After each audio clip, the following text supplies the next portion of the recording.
और मैं इसे अडम्बर बोलता था, पखंड बोलता था, जो पाठ पूजा करता है। फिर कुछ ऐसी समस्या आई, उससे मेरा समाधान हुआ और इतनी खोज करी इसके लिए जिसकी आप कल्पना भी नहीं कर सकते। घर बार छोड़ देता था इस खोज के लिए। ये वेद में लिखा है, तो भाई क्या है ये? क्योंकि शिव भगवान ने आयुर्वेद दिया, हम आयुर्वेद को मानते थे, तो ये गलत नहीं बोलेंगे अगर शिव भगवान ने दिया तो। फिर उसके पाठ किए, तो फिर जो मिला वो कल्पना से परे है। दूसरा ये जो आज मैं आपको दे रहा हूं, इसे कोई पखंड बोले, झूठ बोले, जो मर्जी बोले, आप इसकी कोई चिंता ना करना। ये सच में दुर्गा मां सच्ची है, ये पाठ सच्चे है। और कोई भी ऐसा पाठ नहीं है जो अडम्बर से भरा है, गुरुडम से भरा है, लोभ से भरा है, मतलब से भरा है, ऐसा कोई पाठ नहीं है। साफ साफ पाठ है ये। और भगवान शिव कहते हैं अगर आपको इससे भी फायदा नहीं हुआ तो आपका कोई काम नहीं होगा, आप जो मर्जी कर लो। इस जगत में परा विद्या को जानने वाला भी कोई नहीं है, कोई भी नहीं है। ना कोई ऋषि है, ना कोई संत है, ना कोई महात्मा है, उसके तत्व को नहीं जानता। मुझे दुर्गा माँ ने, शिव ने, ब्रह्मा विष्णु महेश ने, ब्राह्मणों ने, ऋषि मुनियों ने क्यों दिया मुझे इसका पता नहीं क्यों दिया, लेकिन मैं इसके योग्य हूँ, मुझे उसका ज्ञान है, मैंने उसको देखा, मैं उसको जानता हूँ। भगवान शिव कहते हैं हमारी समस्या का इसके बिना कोई समाधान नहीं है, कोई भी कुछ भी नहीं है। दुर्गा माँ के बिना, शिव के बिना, ब्रह्मा विष्णु महेश के बिना, हनुमान जी के बिना, गणपति के बिना कोई समाधान नहीं है। ग्रहों के बिना ज्योतिष एकदम सत्य है, सत्य पे एकदम पूर्ण है। लेकिन ये ज्योतिष भी बदल देगी दुर्गा माँ, भगवान शिव, ये इसको बदल देती है। आपके ग्रह में जो नहीं लिखा वो ये लिख सकती है, जो नहीं है वो हो सकता है। ये मैंने इसको देखा है, मैंने इसको अनुभव किया है।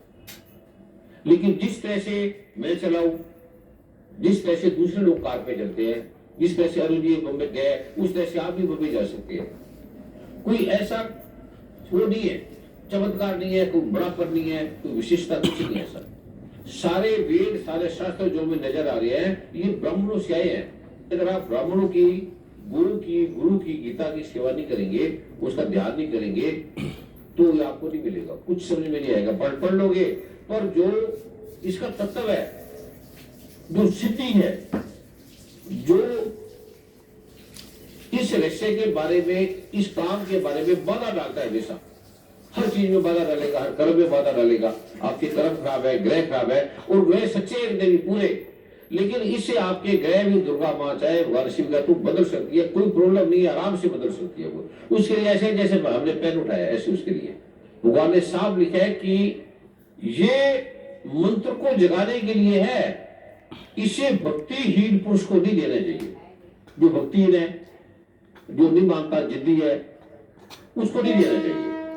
कभी आप सोचते हो कि मंत्र को जगाने का मतलब क्या? मतलब आप सोचोगे क्या मतलब, क्या जगाना मतलब कुछ होता है? मंत्र लिखा है, बस इसको क्या जगाना, ये लिखा है मंत्र।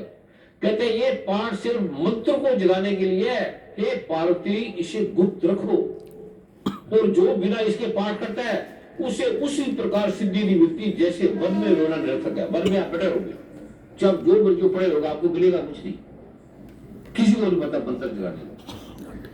उस जगह का ये मंत्र आपसे वार्तालाप करेगा, बात करेगा, आपका काम करेगा, और मंत्र चला जाएगा, मंत्र आ जाएगा। मंत्र ट्रेवलिंग करता है, सभी बढ़ते ही है, लेकिन पता नहीं, पढ़ लिया बस।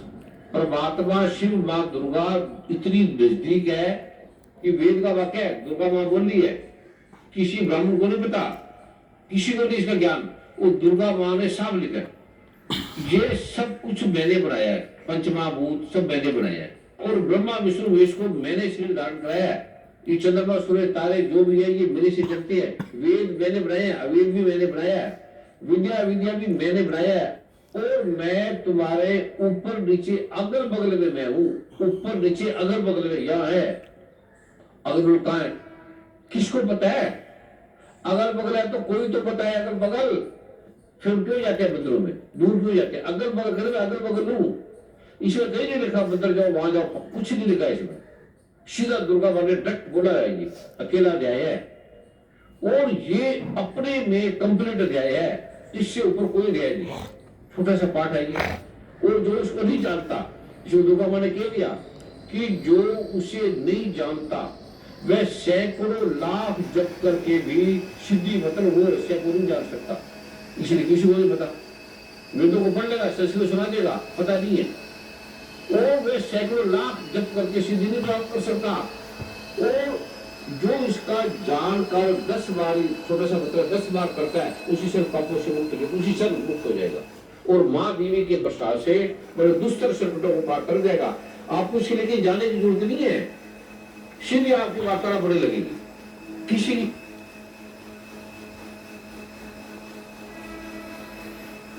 ये शिव जी को खुद बोल रहे हैं, ये सिद्ध मंत्र आपको दिए, हे माता शिव जी को कह रहे हैं तुम्हारे मंत्र का एक अक्षर भी कान में पड़ जाए तो उसका फल ये होता है कि मूर्ख चंडाल भी मधुपाक के समान मधुर वाणी का उच्चारण करने वाला हो जाता है। दीन पुरुष से भी करोड़ स्वर्ण मुद्राओं से संपन्न होकर चिरकाल तक हृदय में विहार करता है।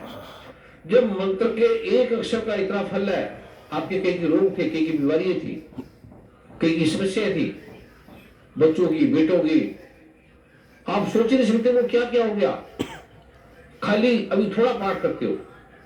तो जब मंत्र के एक अक्षर के सुनने का ऐसा फल है, तो जो लोग विधि पूर्वक जपने लगे रहते हैं उसके जब से होने वाला उत्तम फल कैसा होगा, इसको कौन मुझसे जान सकता है? कोई नहीं जान सकता।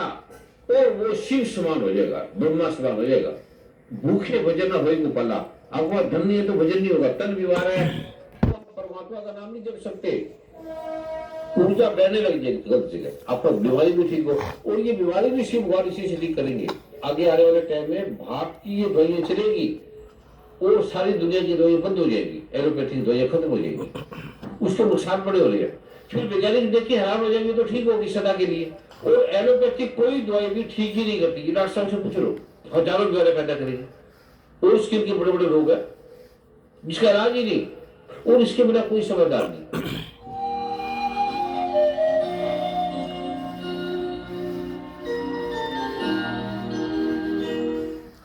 दे दो हमको सतगुरु जी जन्म जन्म का साथ, मेरे सिर पर रख दो सतगुरु, मेरे सिर पर रख दो सतगुरु अपने ये दोनों हाथ।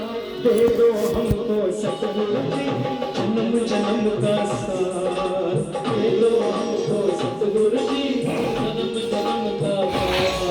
मेरे सिर पर रख दो सतगुरु, मेरे सिर पर रख दो सतगुरु, मेरे सिर पर रख दो गुरुवर, मेरे सिर पर रख दो गुरुवर, अपनी कृपा का दे दो हमको सतगुरु जी जन्म जन्म का साथ, दे दो हमको गुरुवर जी जन्म जन्म। पावन धरती जिसको बड़े बड़े डॉक्टर, वैज्ञानिक, साइंटिस्ट, धर्मों के मर्मज्ञ और बड़ी विविधता से परिपूर्ण यहाँ के सभी नागरिक हैं, और जो भाई बंधु हैं, डॉक्टर हैं बहुत बड़े बड़े, और बड़े बड़े वकील हैं और जजेज हैं, पुलिस विभाग के बड़े बड़े विभागाध्यक्ष हैं, बड़े बुद्धिजीवी वर्ग के यहाँ उस रहस्य को जानने के लिए जहाँ इतने बड़े विद्वान हो, तो वहाँ क्या हो सकता है आप कल्पना भी नहीं कर सकते, वहाँ क्या चीजें हैं।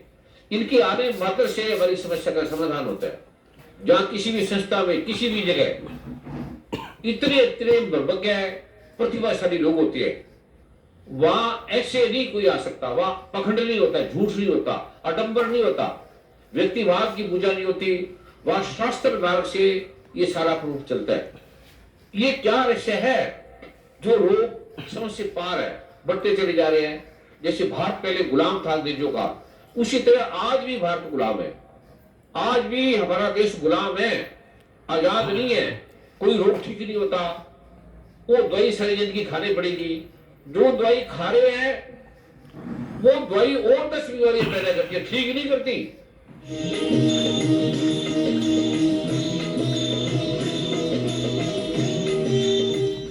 परम पूज्य गुरुदेव, परम पूज्य करुणा के चरणों में नमन। जैसे परम पूज्य गुरुदेव की आज्ञा हुई है, तो हम सबसे पहले मैं डॉक्टर चंद्रकेतु जी से प्रार्थना करना चाहूंगा कि वो अपनी कृपा हमें प्रदान करें।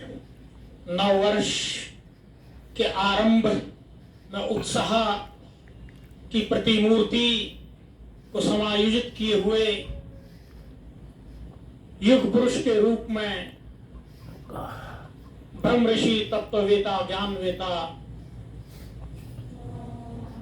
आदरणीय स्वामी जी बहुत ही उत्साह, आनंद का वातावरण है, मैं कालांतर में अपने भूत में पहुंच जाऊं तो मैं आज से 20-25 वर्ष के अंतराल को देखूं तो मैं देखता हूं कि स्वामी जी के सानिध्य में हम हुआ करते थे। स्वामी जी हमें वृंदावन ले जाया करते थे और जब हम वृंदावन में रुक जाते थे तो रात को स्वामी जी का हमें पता नहीं लगता था कि स्वामी जी कहां किस गोचर में चले गए। ब्रह्म ऋषि जी का सुबह आगमन होता था, हम सो रहे होते थे, फिर हम स्वामी जी से पूछते थे, स्वामी जी हम तो निद्रा में रह गए, आप क्या कर रहे थे? तो आज उसकी परिणति हमें ये दिखाई देती है कि हम निद्रा में थे और स्वामी जी उस परम पिता परमात्मा की आराधना में लगे हुए थे और उसी का परिणाम आज ये आपके सामने। नमो